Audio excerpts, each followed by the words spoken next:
Deus, autor do tempo e Senhor do tempo, entrou no tempo. O eterno se fez temporal. O altíssimo e majestoso Deus fez-se pequeno. Veio habitar entre nós.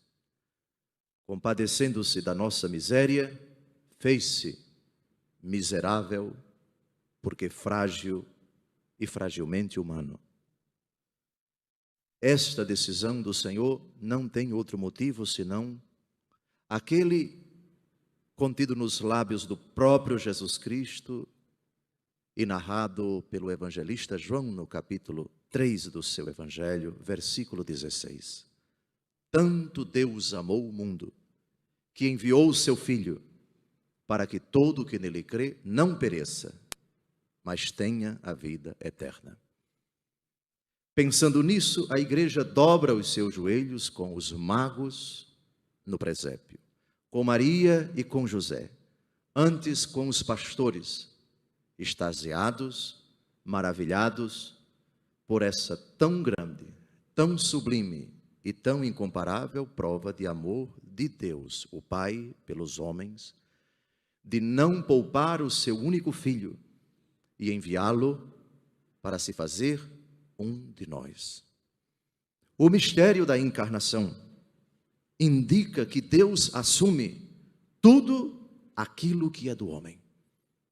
Um dos padres da igreja, contestando a divindade de nosso Senhor Jesus Cristo, recusando-se a aceitar que aquele que nascera de Maria Virgem é Deus, afirmou de forma bem contundente: o que não foi assumido, não foi redimido.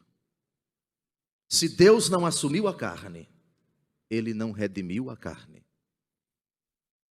E ao afirmar, Deus assumiu, isso quer dizer que ele tomou para si, fez sua a humanidade com tudo aquilo que ela comporta. Com exceção do pecado, Jesus teve tudo o que nós temos. E à luz das leituras que nós acabamos de ouvir, Jesus teve uma família humana. Não teve um pai biológico, segundo a carne. José era pai adotivo de Jesus. Como se fará isso se eu não conheço homem algum, disse a Virgem, provando que na hora em que o Verbo se fez carne, nenhum homem havia tocado nela. Nem tocou sexualmente, mesmo após o parto de nosso Senhor Jesus Cristo. A Virgem, desposada a um jovem chamado José, ambos da tribo de Judá, conforme a genealogia que nós acabamos de ouvir, convidam-nos a lançar um olhar retrospectivo para compreendermos que aquilo que aconteceu em Belém de Judá, na noite em que nasceu o Salvador, já havia sido previsto, já havia sido profetizado. Nos planos de Deus, o que aconteceu em Belém de Judá, e 9 meses antes, em Nazaré da Galileia, já era vontade, predisposição, predestinação do Senhor, que antes de criar o mundo, concebeu a ideia de, ao criar o homem, enviar Deus, Filho seu, segundo a natureza, segundo a essência, segundo a substância, para habitar entre nós. Tudo começou, humanamente falando, com Abraão. Deus decide se revelar a um homem. É a primeira vez na história da humanidade que Deus se revela, se comunica, fala com alguém da humanidade. Deixa a tua terra, a tua casa, a tua parentela e vai para onde eu te indicar. Eu te farei o pai de uma grande nação, abençoarei os que te abençoarem, amaldiçoarei os que te amaldiçoarem. Isso há 3.800 anos atrás. Há 1.800 anos antes de nosso Senhor Jesus Cristo. Abraão gerou Isaque, Isaque gerou Jacó, cujo nome por Deus foi mudado para Israel. O velho Jacó, já chamado por Deus de Israel, no fim de sua vida, moribundo, reúne todos os seus filhos, 12, os patriarcas das futuras 12 tribos de Israel, e dirige a cada um uma palavra. A primeira leitura de hoje é o monólogo do velho Jacó a um dos seus filhos. Nem o mais velho, nem o mais novo, nem o mais importante, nem o seu pupilo, mas um deles, para mostrar que Deus não tem predileção, senão por todos, e escolhe quem Ele quer. E chama um dos seus filhos, chamado Judá. Juntai-vos e ouvi, filhos de Jacó, ouvi Israel, vosso pai. Jacó aqui faz uma profecia. Judá, teus irmãos te louvarão. Pesará a tua mão sobre a nuca de teus inimigos. Se prostrarão diante de ti os filhos de teu pai. Aqui nós já temos o desejo de Deus pelos lábios do moribundo Jacó, de que este garoto vai ocupar um lugar preponderante entre todos os seus 11 irmãos.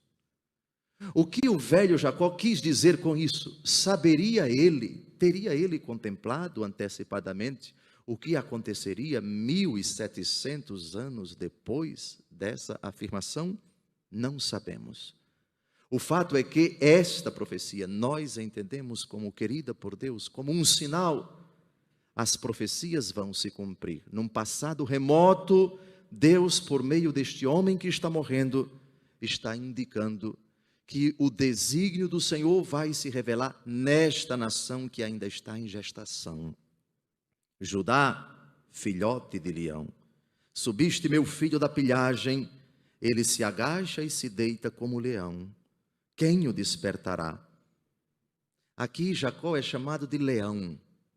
Se dermos uma olhada no livro do Apocalipse, vamos perceber um título muito sugestivo que São João atribui a Jesus. Jesus é o leão da tribo de Judá. Jesus, segundo a carne, nasceu desta tribo. Jesus é o cumprimento dessa profecia que encerra a primeira leitura de hoje. O cetro não será tirado de Judá, nem o bastão de comando dentre seus pés, até que venha aquele a quem pertencem e a quem obedecerão os povos. De quem Jacó está falando? Em que sentido o cetro, isto é, o bastão que indica a realeza, que indica a primazia, a soberania, que indica a liderança entre todos os seus irmãos, o cetro não será tirado de Judá? A história ajuda-nos a compreender paulatinamente o que isso quis significar. Todos os reis de Israel vieram da tribo de Judá. O primeiro deles foi o grande rei Davi, citado na genealogia que nós acabamos de ouvir. E Jesus é da tribo de Judá. Pois bem, amados, no final do tempo do advento, o nosso coração se volta para as profecias. Deus cumpriu os oráculos. Deus concretizou aquilo que Ele prometera num passado distante. Nos seus dias, a justiça florirá e a paz em abundância para sempre. Continuando o salmo, dai ao rei vossos poderes, Senhor Deus, vossa justiça ao descendente da realeza. É um salmo messiânico que fala do próprio Jesus. E que dure com o sol sua memória, todos os povos serão nele abençoados, todas as gentes cantarão o seu louvor. Primeira leitura é uma profecia sobre Jesus. E o salmo que responde à profecia também fala de nosso Senhor Jesus Cristo. Lido à luz do mistério cristão, ele revela uma nuance de Jesus. Aquele que está para chegar é o leão da tribo de Judá. E finalmente o evangelho que nós acabamos de ouvir, ele narra a genealogia de nosso Senhor Jesus Cristo, isto é, a relação dos seus antecedentes, dos seus antecessores, daqueles que vieram antes dele, segundo a carne, na narrativa de São Mateus, a partir de Abraão. Origem de Jesus Cristo, filho de Davi, filho de Abraão. Não filho no sentido biológico, mas filho no sentido da linhagem. Aqui nesta genealogia nós temos muitas lições, muita coisa a explorar. Deus teve, humanamente falando, antepassados. Deus teve pai biológico? Não. Deus teve pai adotivo. Mas em Maria, Deus teve um avô. Deus teve um avô, o pai do seu pai adotivo, José. Deus teve bisavô. Deus teve tataravô, como eu, como a senhora, tivemos e temos. Deus teve uma família, Deus teve uma linhagem, Deus teve uma história. E uma história com tantas dores, com tantos lamentos, com tantas aflições, com tantas fraquezas também. Todos eles, à exceção da Virgem Maria, a Bíblia, a palavra de Deus, narra seus defeitos, suas limitações, seus recalques, suas iras, suas abominações muitas vezes. Deus assume tudo, como Deus assume a nossa história, a nossa família, os nossos ancestrais, as nossas limitações, também biológicas, também psicológicas, as nossas heranças boas e más. Deus assumiu tudo isso. Deus me assume. Deus acolhe a minha história. Deus acolhe a minha família. Outro aspecto importante da genealogia é a citação de 4 mulheres, coisa que não era comum na genealogia de uma pessoa no tempo antigo. Não era comum falar do nome de mulheres. Era uma mentalidade que hoje nós diríamos um pouco machista. A mulher ocupava um lugar secundário na sociedade. Por isso, os nomes das mulheres não apareciam nas genealogias. Só que na genealogia de nosso Senhor Jesus Cristo aparecem 4 mulheres. A primeira, Tamar, mãe de Farés e de Zara, filhos de Judá. Tamar era nora de Judá. Fez-se passar por prostituta. Dormiu com o seu genro e gerou esses 2 filhos. A motivação não é o momento de tratarmos aqui. Hoje isso seria chamado de incesto. Uma atitude pouco aprovada, nada reprovada, nada aprovada, completamente reprovada. Aparece essa fraqueza na genealogia de Jesus. Lição: Deus tem nos seus ancestrais também a limitação humana, o pecado.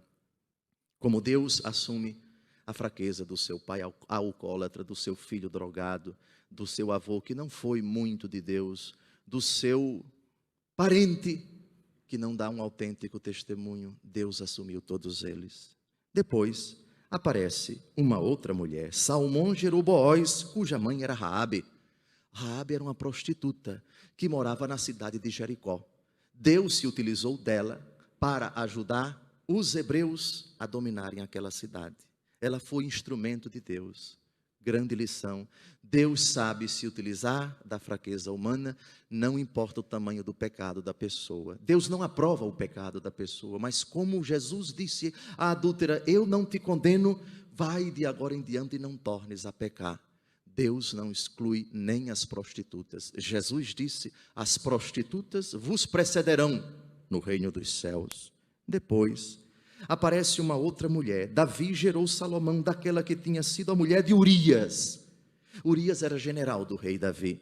Davi se engraçou de Betsabeia, a esposa de Urias, dormiu com ela, ela engravidou. Davi então, para se livrar do esposo dela, mandou para a batalha para que ele morresse. Davi foi então adúltero, foi covarde, foi assassino. E de Betsabeia nasceu Salomão, o grande rei Salomão. Para além dessa limitação, Deus tem compaixão do pobre e fraco rei Davi. E de Betsabeia, para além da fraqueza humana, Deus sabe tirar de um mal um bem infinitamente maior. Depois aparece uma outra mulher. Esta mulher é Rute. Rute é uma moabita. Os moabitas eram um povo inimigo de Israel, avó do rei Davi. Deus veio para salvar não apenas os judeus, mas também os estrangeiros. Veio para salvar os pagãos, veio para salvar a todos. No sangue de Jesus corre também o sangue estrangeiro. E a conclusão, o arremate desta liturgia de hoje, deste evangelho, o número de gerações de Abraão até o rei Davi, 14. De Davi até o exílio de Babilônia, 14. E do exílio de Babilônia até Cristo, 14. Isso não é por acaso. Na gematria, que é a técnica de atribuir números às letras, na gematria hebraica, a palavra Davi, DVD, não tinha na língua hebraica vogal. E cada consoante tinha um número. D valia 4. V valia 6. DVD, 6 e 4, 10 e 4, 14. 14 é a simbologia de Davi. 3 blocos de 14 gerações. Sabem o que isso quer dizer? Davi é rei, 14. Jesus é 3 vezes rei. Jesus é muito mais rei do que Davi. Jesus é rei por excelência. Amados, espero que a palavra de Deus tenha incutido no nosso coração importantes lições e que no oferecimento do santo sacrifício o nosso coração ofereça a nossa família, a nossa linhagem, os nossos antecessores, os nossos ancestrais, a nossa família com tudo o que ela tem de limitação, também de riqueza. Supliquemos por todas as pessoas frágeis da nossa família, pela nossa natureza humana que foi assumida por Jesus, o Senhor, que nasceu da tribo de Judá, o leão da tribo de Judá, judeu segundo a carne, carne como nós, que teve compaixão da minha e da sua miséria e assumiu-nos, não apenas a nós, mas tudo aquilo que nós temos, também a nossa família, também a nossa história, também a nossa linhagem. Louvado seja nosso Senhor Jesus Cristo.